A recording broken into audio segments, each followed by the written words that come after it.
Hello, in this lecture we will define investing activities. According to Fundamental Accounting Principles, Wild 22nd edition, the definition of investing activities is transactions that involve purchasing and selling long-term assets, includes making and collecting notes receivable and investments in other than cash equivalents.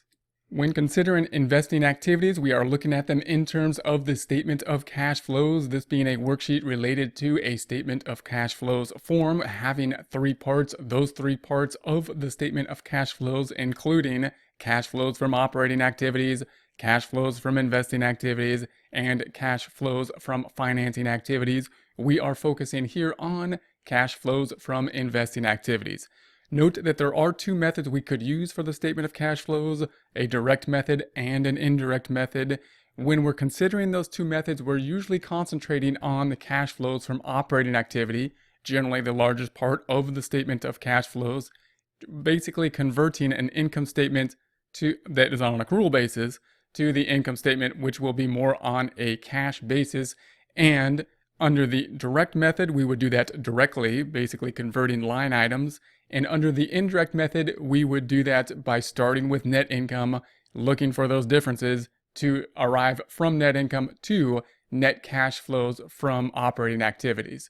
It's important to note that the other two sections, cash flows from investing activities, cash flows from financing activities, will be the same under either method, whether we be using the direct method or the indirect method. These being items that will have cash related to them, cash inflows and outflows, that are not part of the normal operations.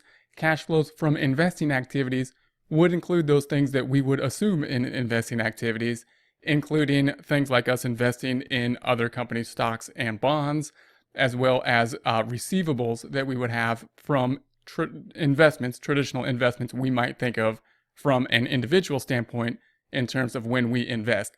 The thing that's also in investing activities, which can be a bit tricky in terms of terminology, will be investments in property, plant, and equipment. And the reason that is because when we put money into property, plant, and equipment, say we buy a machine or something, machinery, that is an investment. It's a form of investment. The term investment can be a bit confusing, a bit tricky, because we can use the term investment to mean different things in different contexts. When we talk about financing off-time or our personal finances, we're usually thinking of the term investment in terms of stocks and bonds types of investments. But note that any long-term asset, anything that's going to help us generate revenue in the future in terms of a business perspective, in terms of the goal of the business to generate revenue, is a form of investment.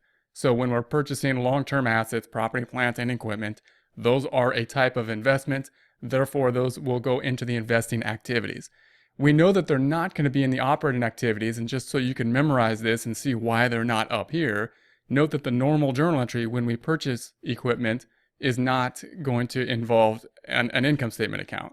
It's going to be on the books as an asset, and we're going to pay cash or take out a loan. We don't have any revenue or expenses. Therefore, it's not going to be in operating, and it has to be somewhere in investing or financing, and we're going to put it in investing because it is an investment into the future, even though it's recorded on the balance sheet under the assets section, which could be thought of as a type of investment. Pretty much all assets are a type of investments. That's why we have them, in order to help us generate revenue in the future.